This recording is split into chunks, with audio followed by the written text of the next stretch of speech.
In the summer, and we need to service our stove, make sure it's clean and ready for the winter. Most stoves aren't being used now, so it's the best time to do it. Here we have a Croft Small, a 8 kilowatt stove, and we're just going to go through a basic cleaning and checking the stove over. So I've got gloves because it's going to be a dirty job, and the stove's here. So I'll open the door, and with this stove it has a log retainer, and as most stoves will have a log retainer. This one will be removed. A little bit fiddly, but you get it out, and sometimes you can prop it up, and sometimes you can't. But this one you can actually take right out. I'm going to put it down over here, and then I'm going to clean the ash out. The ash into a non-flammable bucket. There might be a bit of ash that's still smouldering, but very unlikely if you haven't used it for a long time. So once I've shoveled out all the ash that's in it, so I'm going to make not much less hopefully.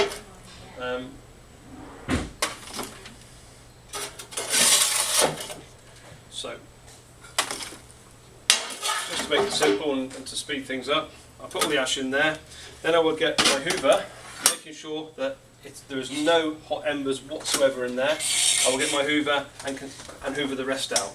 Once I've hoovered the rest out, I will then check the bricks. So all stoves will have a brick, fire bricks, protective bricks on the side. Now these are perfectly alright, I can see they're perfectly alright, there's no cracks in them. Now it doesn't really matter if there's any cracks in it as long as the brick is in place. If the brick isn't in place and falling apart, you need to get a brick which you'll get from your supplier or local supplier of the stove, and they must fit that particular stove. Most of them also have a baffle plate, so this has got a baffle plate here, so that one, it's best to just remove that, just check it's all clean above the baffle plate, and then pop the baffle plate back in. Now generally your chimney sweep will do that when he sweeps the chimney anyway, but you can do that. So once you've done all that, you've cleaned it all out, obviously dispose of the ash sensibly and make sure you don't put it in the bin if it's hot. You put the stove back together, the ash retainer back together the right way.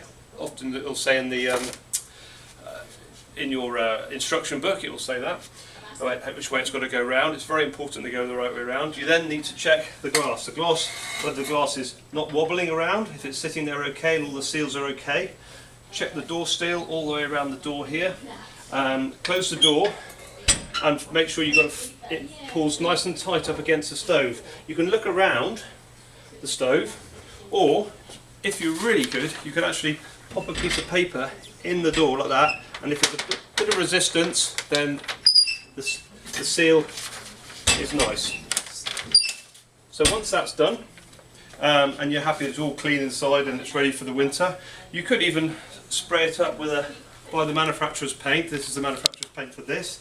Obviously you'd have to put some cardboard around and something on the floor. It dries incredibly quickly, and as long as you're careful you can make it look absolutely like brand new.